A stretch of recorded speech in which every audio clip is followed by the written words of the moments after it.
Welcome back, everybody. I'm glad you're here. We're going to be talking about software again this lecture, Module 5. And we've learned this ontological structure right here, where computers can be broken up into hardware and software. And hardware can be broken up into input devices, processing, like the CPU, output devices like your monitor and speakers.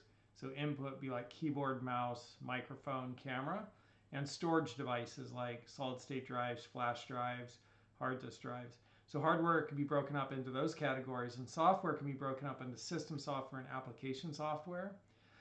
So last week we talked about application software, and to do that we also talked a little bit about operating systems, right? So we talked about this layer here where you have your hardware, and then there's an operating system which makes your hardware operate. So operating system is literally the software that makes your system operate. That's the name. It's a reflexive name. It reflects what it does. And then application software runs on top of the operating system. So today we're going to talk more about operating systems. And so that's what we have to go over here, Module 5, Chapter 5, System Software, the operating system, utility programs, and file management. And so just to kick it off, I'll just share a couple of things about the operating system. And maybe one of the most interesting things about the operating system is it provides a user interface. And so this is my user interface here, and I'm just going to actually make sure I'm recording. And traditionally, when computers first started, the user interface looked like this. I'm going to see if I actually have shell installed. I don't. So we'll go with the command prompt. So this is what the user interface used to look like when you turn a computer on.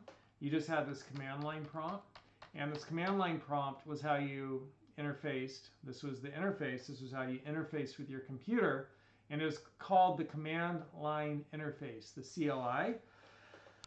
And so this was the interface that operating systems provided back when I was young in the 70s and in the early 80s and in a lot of the 80s. And so to interface with this, you'd enter commands. And so it's not recognizing that command. Let me actually go to this one here, and we'll do Windows PowerShell. We'll do this one here. And I'm just going to make this bigger. And so I could interface with this. I could say, hey, what working directory am I in? And it tells me that here at the C drive, I'm in the users folder. And then after that, I'm in this folder TUDDL. That's it. And if I list what's in that folder, it shows me what's in that folder. And in this folder, I have other directories, and I could see the mode here, this D, tells me that these are directories, so I have different directories here. And so if I wanted to change directories into one of those directories, I could CD for change directory into documents. And I could go into documents, and I could say, hey, what's in there? And that's what's in documents. I could go up a level by doing a CD, change directory, and go up a level. And now I'm back in my Tudley directory, and if I list what's in there, I can now change directories down into my downloads folder. And in downloads, I could list what's in there. And here I have different files that are in my download folder. I'm just kind of looking at them. and I have like, these are directories right here. And then here we have a PNG files and JPEG files and other JPEG files. And so this is how computers originally, how you interface with computers. It was the command line interface. And then this place called the Palo Alto Research Center, and that stood for, the acronym for that was PARC, P-A-R-C, Palo Alto Research Center. The Palo Alto Research Center invented this graphical user interface. And so the graphical user interface was an extraordinary advancement in how humans interfaced with computers. Because instead of typing all your commands at the command line interface, like you already saw, the graphical user interface allowed you to start clicking things and dragging them around. So you could click stuff, drag it around. You could click on buttons and get options. Like if you open up a window, like here I have Google Chrome, right? And well, I don't have my drop-down menus up here. Let me find something with drop-down menus. Well, I guess we'll do it in Google Chrome. So I'll go to Google Chrome, and then I'll go to Google Drive. And then here at Google Drive, I could go up to new, and I could create a new Google document. And then I had like these different areas. But all this stuff that I've been doing, right, these different drop-down menus and things like that, all this stuff has been a graphical user interface, right? I'm interfacing, the user, me, is interfacing graphically with the computer. I'm dragging stuff, I'm dropping stuff, I'm clicking on stuff. So that's like one of the huge things that an operating system provides, is it provides a user interface for the user. It provides an interface for the user, whether it's command line interface, we saw that one, or whether it's the graphical user interface like this, where I drag and click on things. And there's a cool little video on YouTube if you want to check it out. You can watch this entire movie, Pirates of Silicon Valley. So you can watch that entire movie, or you can just watch the trailer of it. And Pirates of Silicon Valley, one of the things it shows there is the rise of Microsoft and Apple. And then it also shows the advancement of the user interface. So if I was to go here and just type in user interface, it's going to bring up this video here, Steve Jobs visits Xerox Palo Alto Research Center in 1979, dramatization. And that 2-minute and 30-second clip will give you a little bit of an insight into the people and the companies that were developing the user interface, and Steve Jobs, you know, how he's portrayed. So it's a cool little clip. If you want to go check that on YouTube, it's fun to watch, but I'll reinforce for you this idea of the user's interface and moving from the command line interface to the graphical user interface. So the other thing that operating systems provide is they provide file management. And so here I'm in Windows Explorer, and you can get here by right-clicking Start and choosing, and I'm just looking for the option here, File Explorer right there, so I just opened that back up. But if this wasn't open and I right-clicked on Start and chose File Explorer, it's going to launch File Explorer. And so here in File Explorer, I could explore all my files. And over on the left, I have some options. So I have desktop, downloads, documents, pictures, music, videos, right? And I could click on any of these, like here are some videos that I've recorded for statistics, and here's a video I'm recording right now, right? I could click on any of these and I could see, you know, I could see the different files. And so this file management, you want to think about when you manage your files, how do you organize them? And you want to have some sort of a logical structure so that your files are, you know, organized and you could find stuff. So for instance, if I was, you know, like, I don't know, logical, so I've tried to actually, that's funny, I thought this was a web browser for a second. But if I go for logical file structure, you know, and just look at, see what kind of images come up here. And I'm just looking to see if there's like, you know, some sort of file structure, but I'll show you my Google Drive. So if we go in here, I could go into my consolidated, and I could go into school. And in school, you can see I have each semester listed, and I have the year at the very front so that these get sorted by year, and then I have fall and spring. And if I go and I look at like 2024 fall, I could come in here and I have, you know, one class in there. But if I look at the spring, which has already occurred, spring 2024, I have CIT 15, and then I have my grades. But I have some sort of a structure, right? Like in lectures, I have stats and CIT 15. And when I go into CIT 15, you know, I've got like my, you know, so it's just like some sort of a structure. You want to think about your file structure and how do you organize everything so that you can find it. So this is like you know, the File Explorer. A couple of cool things about it is this view area is one of my favorites. So sometimes you could say, hey, I want to see large icons. Like if you have pictures, you could do that. And you could see, you know, large icons. You get a preview of the pictures. Or maybe I just want the details so I could see the details. Or maybe I just want to look at the content, and then it just should give me a list. It gave me a different type of list. But here's a list without any of the details. I like keeping it in details, and then also you can go down to show and you can say, hey, show file name extensions. So these little extensions right here, these are the little extensions which tell your operating system which piece of software to use to open this file. And so if I have some pictures, I'm just going to go to my downloads, and here are some pictures. And if I look at these in the details view, so here's the details view, you can see PNG, JPEG. So those are file extensions. Like PNG is a file type for photos. These are types of photos. And JPEG's another file type for a type of image or photo.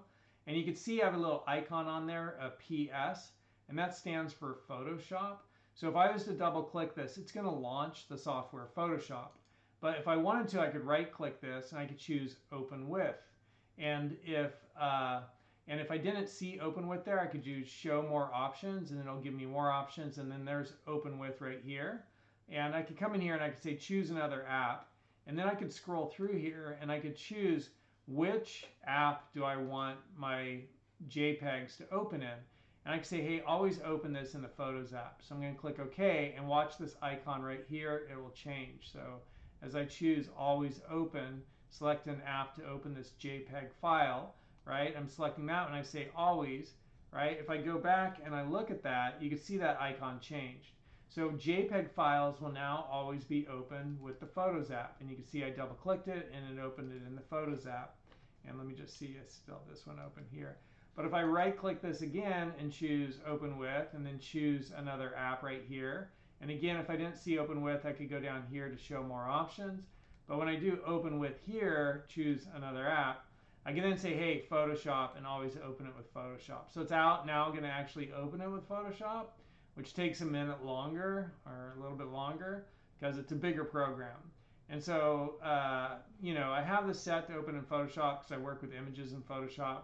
But often I'll just right click it, choose Open With, and just say quickly, I just need to see that in Photos, and I'll choose Photos. And so this file extension, the point of all that is this file extension tells the computer, right, when you have a file with this extension, open it with this type of software. And you could change which software opens what extensions, as you saw me do here with files which are of type JPG. And you could view those file extensions by going to View here, and then going down to Show, and then going down to File Name Extensions, and you could see those. You could turn those on and off. And so, you know, there's a whole bunch of little things like that. That's one of the ones I find really useful. But this is File Explorer, and this is where you get it to manage your files. So operating systems provide you with a user interface. They provide you with file management and File Explorer. And something else I'll point out while we're here is like right here you have your different drives on the computer. So here's this PC. And when I open it, I have different disk drives. Now on Windows machines, the C drive is always the primary drive most of the time, pretty much. That's the convention. And so here's that C drive, and I could click it if I wanted, and I could start to see what's on here. And I could see that there's users, and then there's TUDDL, Tuttle, and that's part of a, you know, when I was younger, I had a friend who would call me Tudley, and so my name's Todd, he'd call me Tudley. And so right here's this user Tudley, and then Tudley, I have my documents, and I have my downloads, and there are my downloads again. So you could also explore things by just looking right at this hard drive and starting to look at the file directory, the file structure there. And you want to be careful not to drag things and drop them into places where they aren't already, because you can move stuff by dragging it and dropping it. And of course, you could do all this stuff here. Like you could right click and you could choose, and you could choose up here, you could choose cut, you could choose copy, right? And then if you had something cut or copied, you could choose, you could right click and you could choose paste, right? There's share, there's trash, and so you have all those options there. And another really nice thing, I mean, you always also have this properties. So if you want to inspect a file, you could right click it and choose properties, but also if you wanted to inspect your hard drive, you could right click it and choose properties, and it'll tell you how much used space do you have, how much free space do you have, and how big is this drive. So this is a 1 terabyte drive right here, and I've used 100 gigabytes out of 1,000 or so gigabytes. And then I have additional drives right here which can be inspected.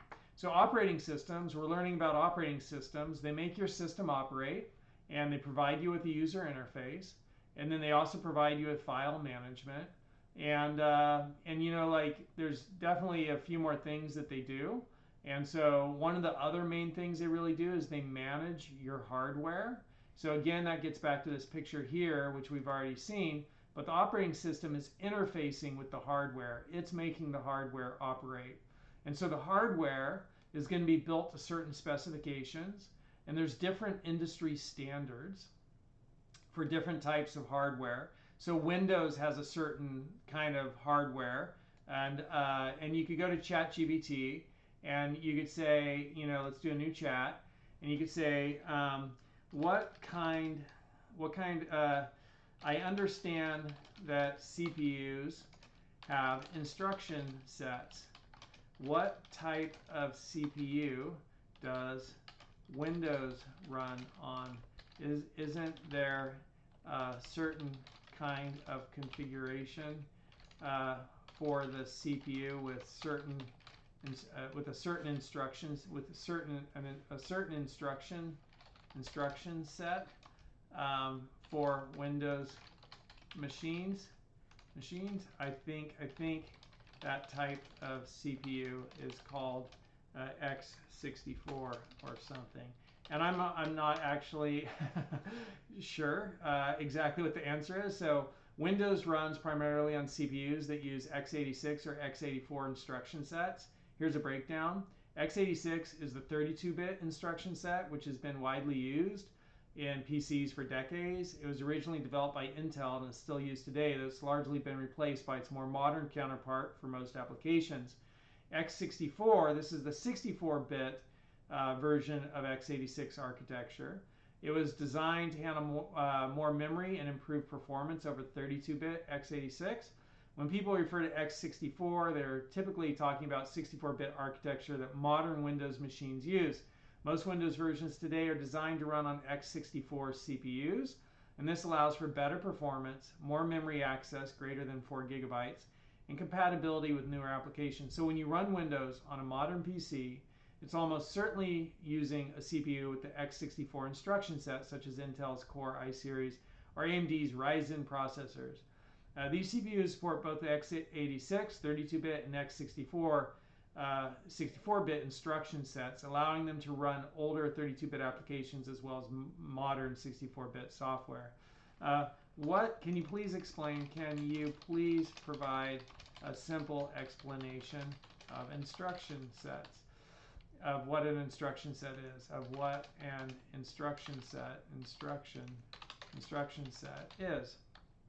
And before we ask ChatGPT to answer this, one thing I want to point out is that this is a 32-bit instruction set and this is a 64-bit instruction set.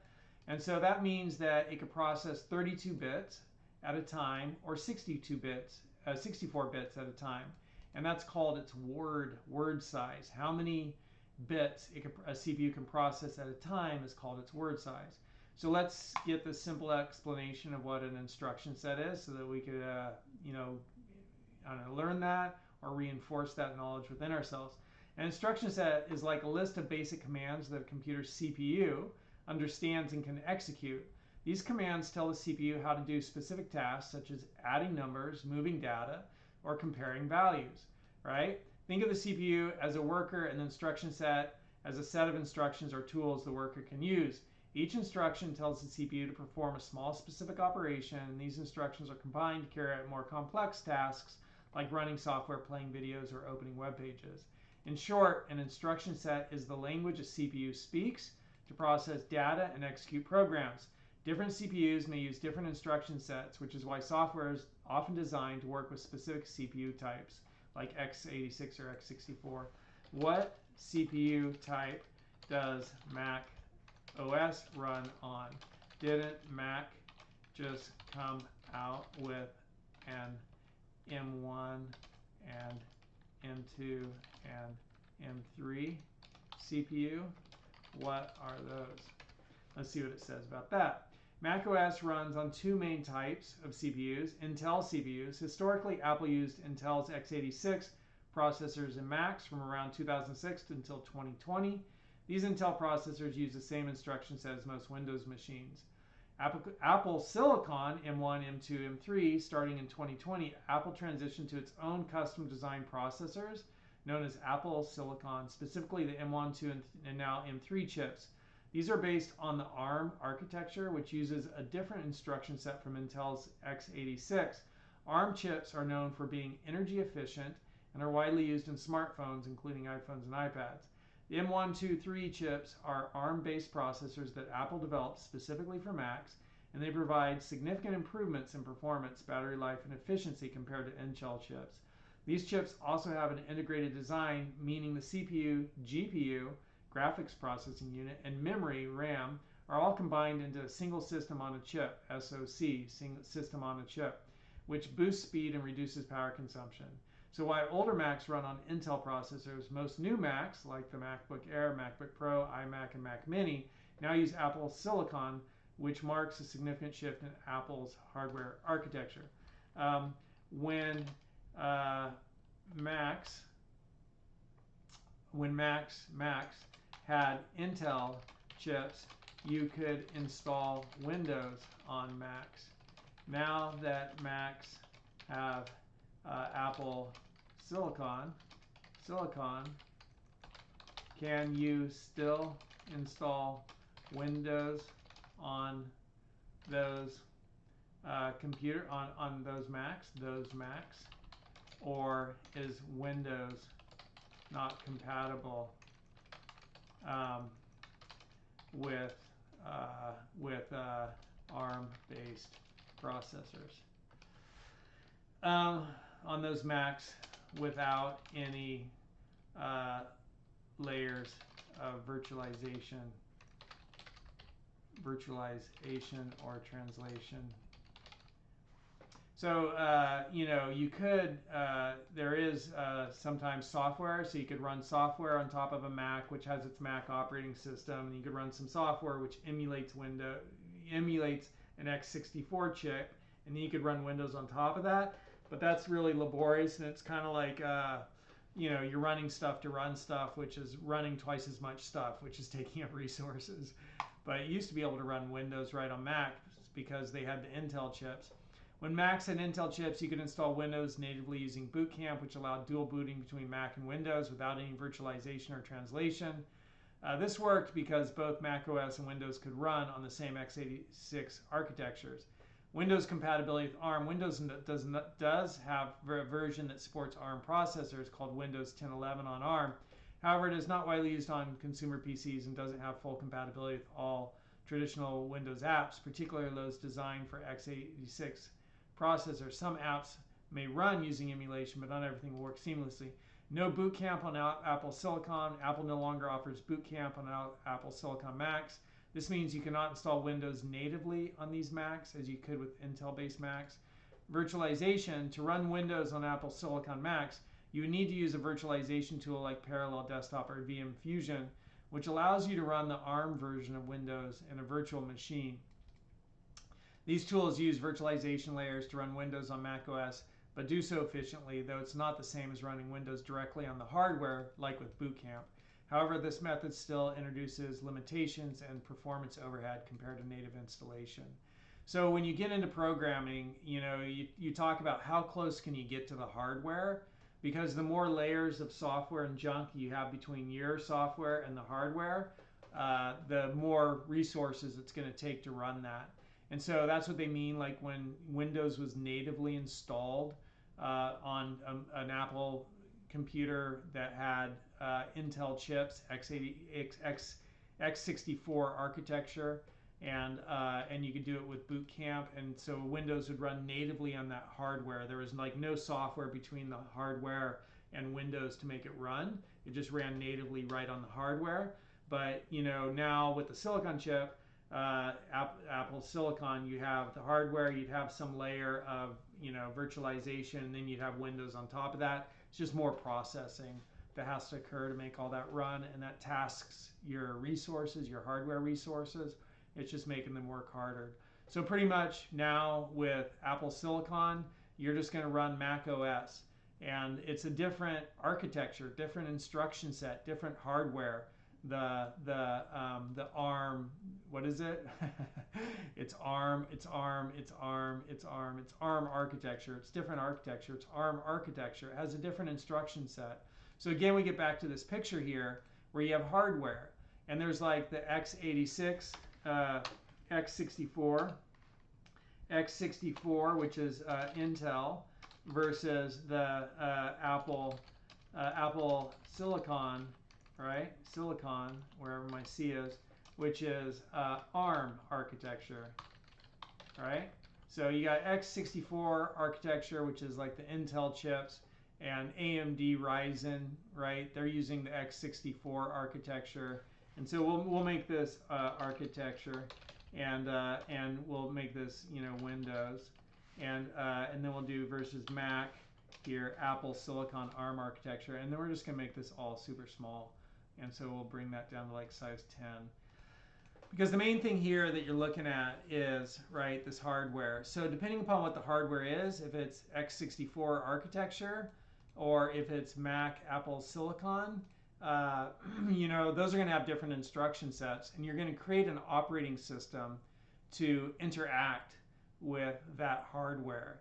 And so that whoever writes this operating system, creates it, they're going to be using the instruction set either for x64 architecture or for Apple Silicon ARM architecture, right? And when you create your operating system and write that code, literally write the program, like lines of code, we're saying now do this or now do this.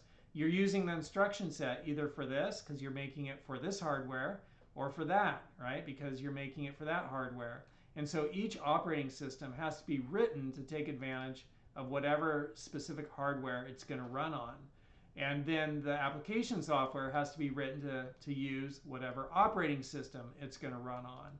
And so all of that is just to illustrate what we started looking at here, which is that, it's the operating system which knows how to interact with the hardware and make the hardware operate. So operating systems provide a user interface, command line interface, graphical user interface. They provide file management, so you could navigate all the different folders and files and see the properties of your drives. And then they also manage your hardware, right? So the operating system manages the hardware. It knows how to interact with the CPU. It knows how to interact and use the different instruction sets different types of CPU architecture have. And it also knows how to manage all the other hardware that's connected to your computer, right? So all the hardware, not just the CPU and the instruction set, but it's also like managing all the software that's running, and it's determining which software is getting access to which hardware and when, because there's all these different things happening on the computer. Like right now, I'm recording this lecture right here, right? And I'm also running this presentation, and then all these other tabs are running, and these are all taking up memory. And if I was doing other stuff, like if I was working, I might also be playing music. And then, you might have some other software that's processing something.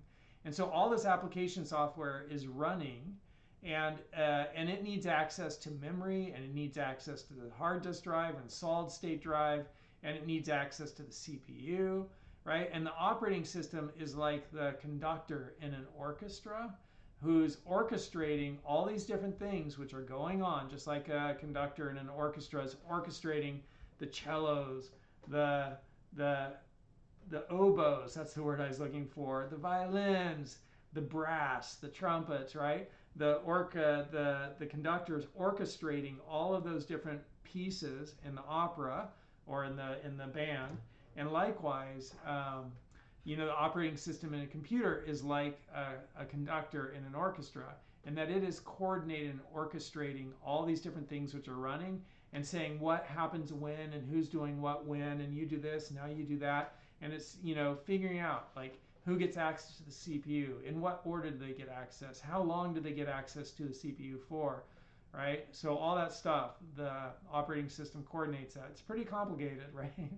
So it takes a lot of really people who've worked really hard and studied this and figured out, and it's pretty amazing actually as you dive into computer science, just to see how people are really writing software down to the metal, down to the machine, to take advantage of the machine and the different ways the machine can operate. And it makes a huge difference. So there's a programming language that Google created, which allows companies to go from like companies that used to run 500 servers to deliver their applications can rewrite their code and have software that's more efficient and go from 500 servers to 20 servers and save a tremendous amount of money and still have an increase in speed of response time. So, having great software that knows how to run right on the metal and take advantage of the hardware and have that mechanical, they call it mechanical sympathy, right? It's sympathetic with the mechanics of the machine, with the hardware. Having software that has that mechanical sympathy and really knows how to leverage each, unique type of architecture and setup of different machines. That's something that's like really high end and really powerful in computer science to figure out how to do that.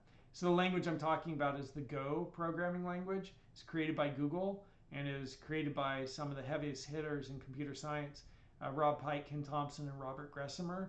And they're people who helped create like the B programming language, the C programming language, the Unix operating system, UTF-8, which is the world's leading coding scheme. Like they created all these things, and then they created this new programming language called the Go programming language, and now YouTube is all written in Go, and parts of Google, they don't disclose how much, but parts of Google, if not all of Google, or a lot of Google, has been written in Go. So the operating system is really coordinating how the hardware is used and coordinating different jobs, and helping you print stuff. Anything that you're dealing with hardware, right? Like how do you run a printer? The operating system's handling that. So the other thing you should know about is when you're talking about operating systems and system software is drivers. And we talked about this briefly last week. But if I wanted to make this printer behind me work, and let's just say I bought it, at a yard sale, or a friend gave it to me or something like that, like that's a new piece of hardware. My operating system is going to figure out how to drive that hardware. And the way my operating system will figure out how to drive it or make it work is it'll talk to the printer. The printer will say, I'm this type of printer. And then my operating system will go to the internet and download a little piece of software called a driver specifically for that type of printer, which allows my operating system to now drive or use that printer. And so those are called drivers. When you have a unique piece of hardware and your operating system needs to know how to use it or drive it, you'll download a driver and install that. Your operating system will often do this just in the background, and that driver will allow you to drive that piece of hardware. So those are some of the things about operating systems. And if we look through this textbook, right, we have system software. And so system software we saw here is software, system software. And system software is the operating system and utility programs. And we also included drivers into our list there. And the operating system functions are to manage the computer's hardware.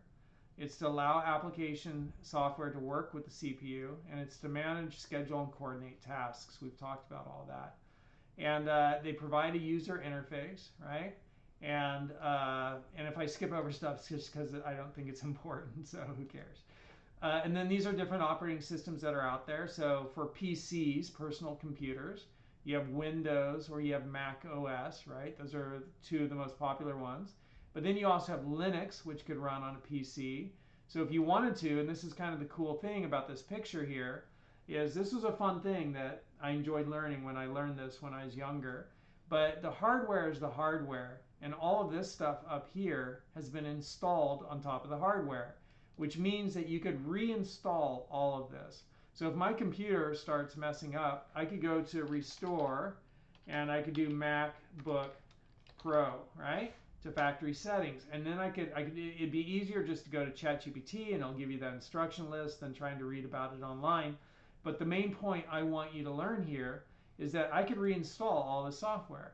And there's a method for doing that on all computers, pretty much. And you just, you Google, like, how do I restore my MacBook Pro or my Dell Experience, or whatever the Dell might be, right? My Dell XPS or whatever it is. How do I restore it to factory settings? And you just follow those instructions. And when you're booting, you usually hit some key combination.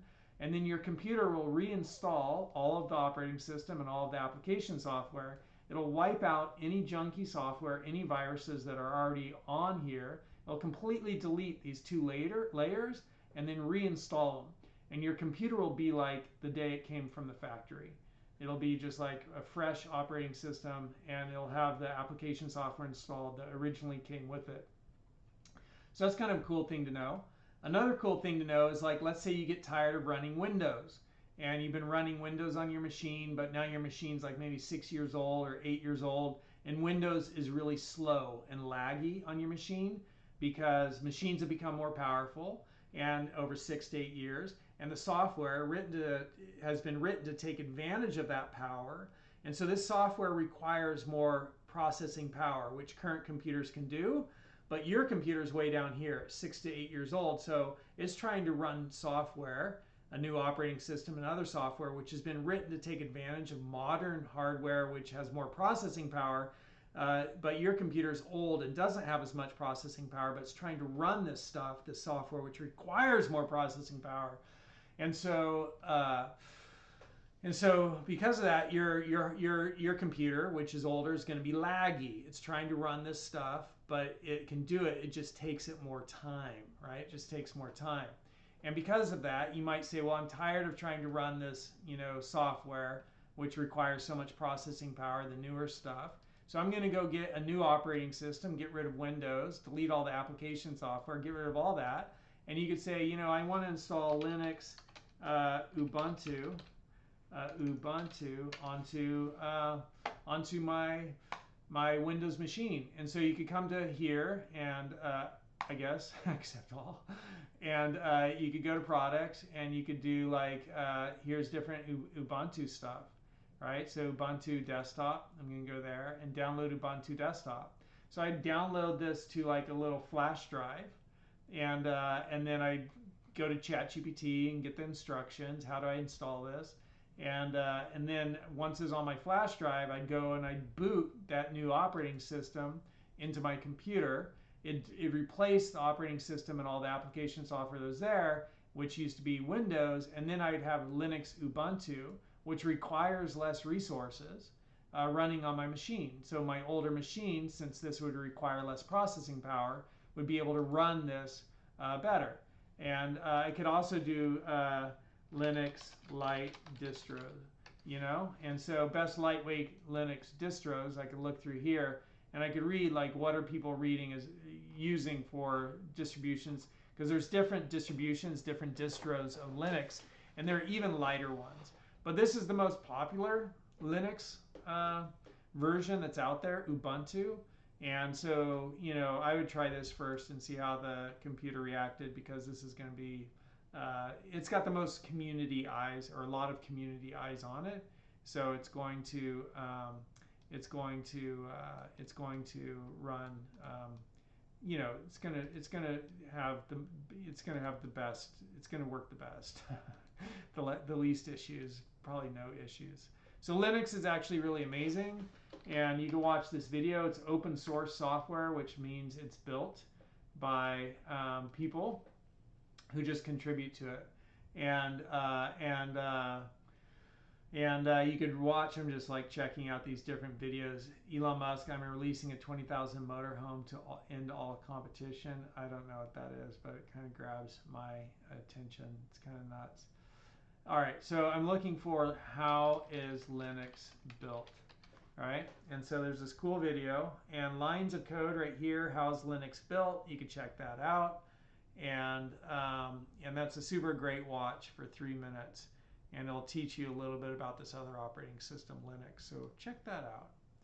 All right, so we've learned quite a bit. We're going through this, and then for your phone, there's like you could run Android for smartphones or tablets, and there's also Mac iOS. There's iOS. I don't know if they still have that. We'll have to ask. Is for Apple iPhones? Do they run Mac OS or iOS today? And are they still called iPhones? See, I'm old, so like I'm culturally not as current. So I have to ask these questions. I'm like, I haven't thought about this in 5 years. Are they still called iPhones? Yeah, they're still called iPhones. Because sometimes like the culture has shifted, but I'm like over 40, so I'm just not aware of it. and they run iOS. So I'm not sure why the textbook doesn't include iOS here because they're including Android, but that's another operating system. It's an operating system for mobile phones. Me personally, I like Mac laptops and Android phones. So go figure. That's my favorite. So here's a little bit of information. In web-based, there's Google Chrome OS, which is an operating system, so you can get Chromebooks. And Chromebook is good just if somebody just needs to check their email and look at stuff on the web. And then there's Linux. You can watch that video, open source, and don't really need to focus on that.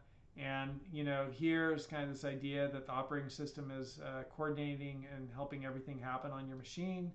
And then here's the user interface, right? We talked about. And then here's just like this idea that it's managing your processor. You do not need to know this stuff, but if you wanted to, like, you could go to ChatGPT and say, can you please give me a basic explanation of how a CPU works, and include in this, let's just leave it at that and see what it comes up with. The CPU is often called the brain of a computer because it performs most of the processing inside a device. Here's a basic explanation of how it works. Yeah, fetch, decode, execute, store. That's what I was going to prompt it to do. And these steps are part of what's called the instruction cycle. The CPU goes through this cycle millions or even billions of times per second, which is how it processes data so quickly.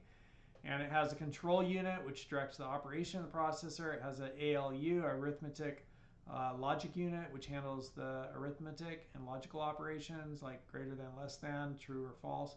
It has registers, which is little memory locations. It's got cache, and it just follows instructions step by step, executing billions of these steps every second to run programs and manage the overall system. So you could read through that: fetch, decode, execute, and store. Those are that's called the machine cycle, and those are the basics of how a CPU works. And where do tell me about pipelines and parallel processing, and you could write code, which is just trying to think of the terminology here. It is parallel. I just can't think of it right now. My mind's in a different place. Tell me about pipelines and parallel processing. So we'll put that there. Pipelines is a technique used in CPUs to improve performance by processing multiple instructions simultaneously, but at different stages of execution. Think of it like an assembly line in a factory where different stages of work happen in sequence, but overlap with each other. And then parallel processing, it refers to a broader concept performing multiple computations simultaneously to improve overall processing speed. Multiple cores, right? So CPUs are sold with, like it's multiple cores. It's actually got like 2 CPUs or 4 CPUs or 8 CPUs, and each core is a CPU. Hyperthreading, distributed processing, GPUs, and parallel processing. So you could read about that. And then I got to think of this phrase. Hold on one second. Yeah, so in programming, they'll talk about concurrency versus parallelism. And you could write concurrent design patterns, but if they run on a single CPU, they're not going to run in parallel. They're going to run sequentially, which means one instruction right after another because there's only a single CPU. So you could write code which is concurrent, which means it's written to take advantage of multiple CPUs. But if you only have one CPU, that code's going to run synchronously, right? And so synchronous, maybe that's, hold on, it's just late, hold on. It is, sorry, serial. So that code's going to run serially, which is one after another. But then if you have multiple CPUs, that code, which is written with a concurrent design pattern, will run across those multiple CPUs and it'll run in parallel. So that's serial code, serial like S-E-R-I-L, serial, right? Which is to run one at a time in like a single line fashion, versus parallel processing, running all at the same time. So that's a little bit more about how the CPU works.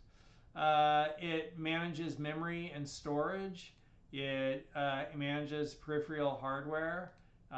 It can provide an API, so you could write software to run on that operating system, which is an application programming interface, which programmers use to write software to interface with other types of software. It has an API.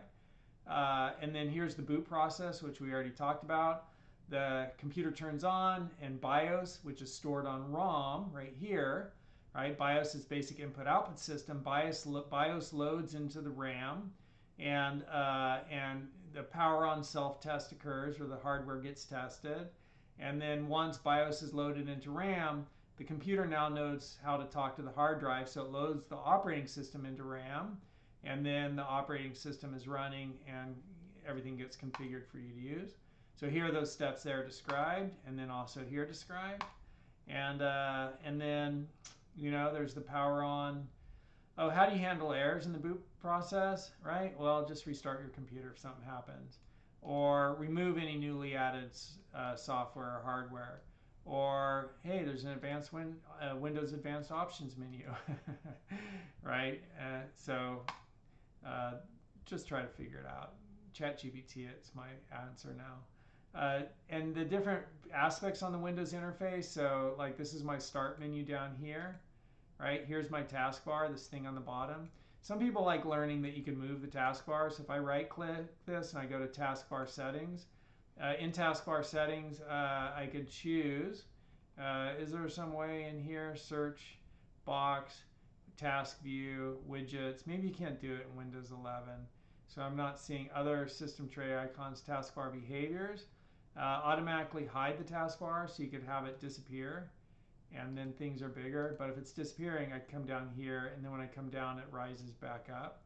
So that's kind of cool. I like that. And show flashing on taskbar apps, show my taskbar on all displays. Do I want it on all displays? I have it over here. Yeah, it's over there. That's cool. I don't know if I need it on all displays. I kind of like it just on one. So now I no longer have it over here, and I like it here. That works for me. Share any windows. Share any windows from my taskbar. Select the far corner of the taskbar to show the desktop. Show seconds and combine taskbar buttons and hide labels. Combine taskbar buttons. And you used to be able to drag. Taskbar alignment is center. What if we do left? What's that look like? So now that put it back over to the left. But center is kind of like the new thing, right? So it shows people you're using like this new thing. Let me see if I can drag it. I can't drag it. You used to be able to drag your taskbar and just put it to like the top or to the left or the side.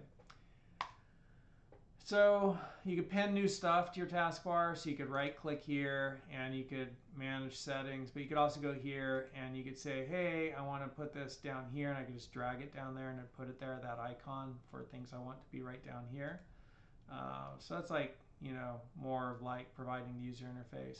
Mac versus Windows, and you know, they're not compatible with each other because they're written for different chips, architectures. Linux versus macOS and Windows, similar functionality. And then file management, we talked about that. And more file management, we talked about that. And then file paths, you know, like the hard drive, folder, folder, folder, folder, file, and file extension. And then file explorer, like we talked about that, looking through your different file structures. And so here's file management, file explorer. And file extensions, different extension types. We talked about the role those plays.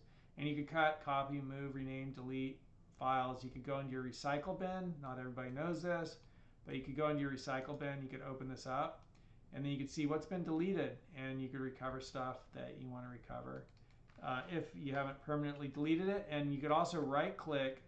You could right-click this, and you could say, hey, permanently delete everything, empty recycle bin. And are you sure you want to delete that? Yeah, let's go. Let's get rid of all that stuff. Gone. So that's that. And then utility programs like antivirus or security programs, file compression utilities. So sometimes people get files and they don't know what to do with them when they're zipped. Like if I download, now my start bar is not coming up. Come on. Come on. There we go. There it is. I'm going to go back into taskbar settings. And I'm going to say taskbar behaviors, and I don't want it to hide because that's annoying when it's not coming up. So sometimes files can be zipped. So what am I looking for? I'm going to go to downloads, and I'm I'm going to right click this and I'm going to say show more options down here. And then I'm going to choose send to, and I'm going to compress it, zip it right there. And so that's just zipped it. So this file size here is 370 kilobytes. This file size is 385 kilobytes. So I really didn't shave that much off of it. That's because probably PNG is already compressed format. But if I ever get a zipped folder, I just right click it and choose extract all. And then it extracts it all and puts it into a folder, right, in the same place. So here's the zipped folder, and then here's the folder that's extracted. So that's zipping a file. So you can zip a whole bunch of files together and then send somebody that one zipped folder, and it reduces the file size a little bit. But that's how you also extract something that's zipped. Disk cleanup, task manager, disk defragmenter. Task manager is good to know about. Task manager on Windows. And so you can see all the tasks that are running and how much of your CPU is being used and how much memory is being used. And you could end tasks if, you could right click it and choose end, or click, end up here once you select it, like, oh, I can end that. And that's like a fast hard kill. It kills it. So that's good to know about. Task manager. All right, that's it. Accessibility. There's accessibility things you can learn about on ChatGPT. So that's a bit about operating systems. And again, we've been learning about all this stuff here last 5 weeks. And yeah, we learned about how computers work and hardware, and 4 functions of a computer, and categorizing hardware and software, application software and system software, and operating systems and utilities and drivers. I thought that was a pretty good lecture. I enjoyed it. I hope you did too.